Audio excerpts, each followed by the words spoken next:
तो वहीं बात अब लखनऊ की करेंगे, जहां का अमौसी एयरपोर्ट यानी चौधरी चरण सिंह एयरपोर्ट जो है वो निजी हाथों में चला जाएगा। 2 नवंबर से चौधरी चरण सिंह एयरपोर्ट जो वो अडानी ग्रुप के हाथों में आ जाएगा। तो इस वक्त की अहम जानकारी है जो हम आपको बता रहे हैं, जहां अडानी का होगा लखनऊ अमौसी एयरपोर्ट।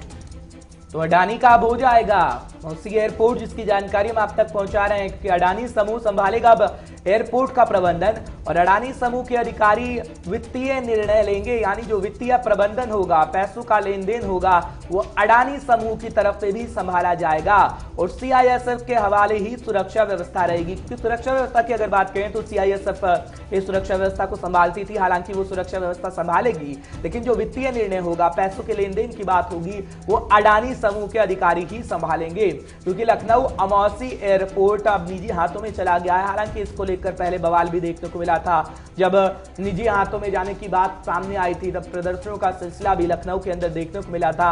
लेकिन अब अमौसी एयरपोर्ट पूरी तरीके से निजी हाथों में आ गया है लखनऊ का, जिसके बाद अडानी समूह इस एयरपोर्ट का पूरा प्रबंधन संभाल रहा है, पैसों का लेन देन हो। हालांकि अगर सुरक्षा व्यवस्था की बात करें तो सीआईएसएफ के हवाले ही सुरक्षा व्यवस्था रहने वाली है। तो आपको बता दें लखनऊ के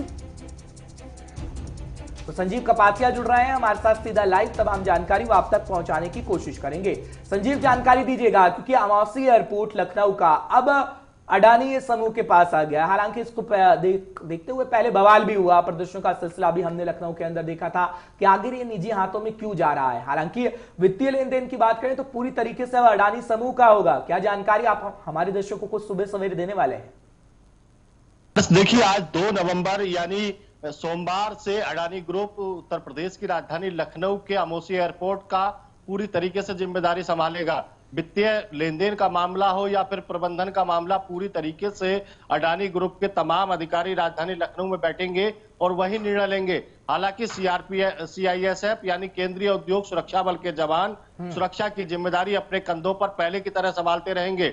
लेकिन 50 साल तक जो अडानी ग्रुप है पूरी तरीके से इस एयरपोर्ट का मालिक बना रहेगा। लेकिन आपको बता दें हर्ष, इससे पहले उत्तर प्रदेश के तमाम राजनीतिक दलों ने भाजपा की सरकार पर निजीकरण के पक्ष में होने का तमाम आरोप लगाए थे। इसको लेकर धरना प्रदर्शन भी हुए थे और लोगों ने ये मांग की थी कि जो यात्राएं हैं, हवाई यात्राएं, वो महंगी हो जाएंगी। इसके अलावा जो सुविधाएं हैं उसका भी पैसा जनता के लोगों को ज्यादा भरना पड़ेगा।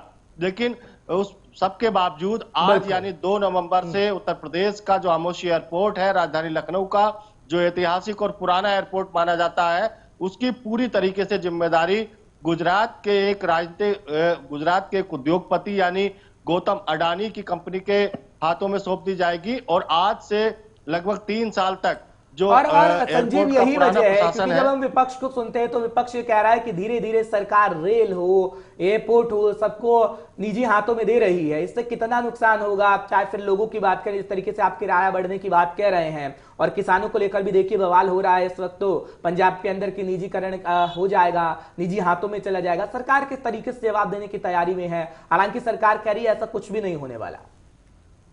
बिल्कुल हर्ष, देखिए, कोई चीज निजी हाथों में जाती है तो सुविधाओं में इजाफा जरूर होता है, लेकिन महंगाई की बात करें तो महंगाई की जो मार है वो जनता को झेलनी पड़ती है।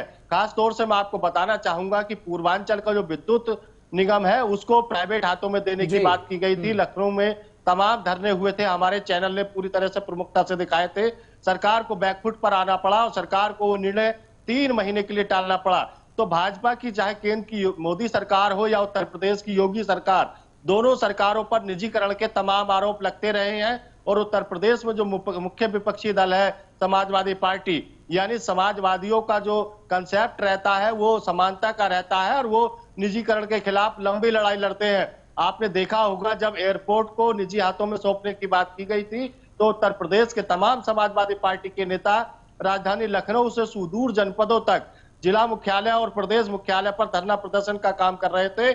लेकिन आज सारी बातों पर विराम लगते हुए अडानी ग्रुप आज से इसकी पूरी तरीके से जिम्मेदारी संभालेगा। और जिस तरीके से आपने रेलवे के निजीकरण की बात की, तो रेलवे के निजीकरण पर भी तमाम विपक्ष के नेता कहते हैं कि 70 से 80% रेलवे तो आज भी निजी हाथों में है। तो ये जो भाजपा की तरफ चीजें जाती हैं निजीकरण को बढ़ावा देने की, वो कहीं ना कहीं विपक्ष उसको हमले के तौर पर लेता है, हथियार के तौर पर लेता है। और योगी सरकार, मोदी सरकार को घेरने का काम करता अच्छा, है। संजीव हालांकि ये ये बताइएगा, देखने वाली क्योंकि बात इससे होगी पहले आज हम कि निजी उपचुनावों की हाथों में बात कर जाने रहे के थे, बाद क्या एयरपोर्ट पर सुविधाओं इसका में असर किस तरीके का उपचुनावों में इजाफा भी होता देखने है। को मिलेगा? क्योंकि उपचुनाव है नजदीक, उसके बाद आगे आने वाले समय में विधानसभा चुनाव होंगे। क्या असर, क्या जनता इसको लेकर जो निकाल रही है, अपना प्रदर्शन कर रही है और अपना गुस्सा निकाल रही है, इस गुस्से का असर दिखेगा क्या उपचुनाव और आगे आने वाले विधानसभा चुनाव पर? बिल्कुल हर्ष, देखिए जो विधानसभा चुनाव, उपचुनाव की बात मैं करना चाहूंगा। यानी कल 3 नवंबर को उत्तर प्रदेश में 7 सीटों पर उपचुनाव होना जी। है, लेकिन कानून व्यवस्था, रोजगार और जिस तरीके से किसानों के मुद्दे पर समाजवादी पार्टी और अन्य विपक्षी दलों ने चुनाव लड़े हैं, वो कहीं ना कहीं भाजपा असमंजस की स्थिति में है। भाजपा के लिए वर्चस्व की लड़ाई है और उत्तर प्रदेश में जो विपक्षी दल है उनके लिए ये अस्तित्व की लड़ाई है, क्योंकि 7 सीटों पर विधानसभा उपचुनाव है और 6 पर भारतीय जनता पार्टी ने जीत दर्ज की थी, जबकि एक सीट पर जो जौनपुर की सीट है उस पर समाजवादी पार्टी के विधायक बने थे। लेकिन 2022 के रिहर्सल का शुरुआत हो चुकी है, बिल्कुल, यानी सेमीफाइनल माना जा रिहर्सल रहा है कहिएगा तमाम और जो विपक्षी रिहर्सल दल में हैं, कौन बाजी मारेगा, क्योंकि यही दिशा और दशा तय करेंगी। बहुत बहुत शुक्रिया संजीव, तमाम जानकारी हम तक पहुंचाने के लिए। दर्शकों को अपडेट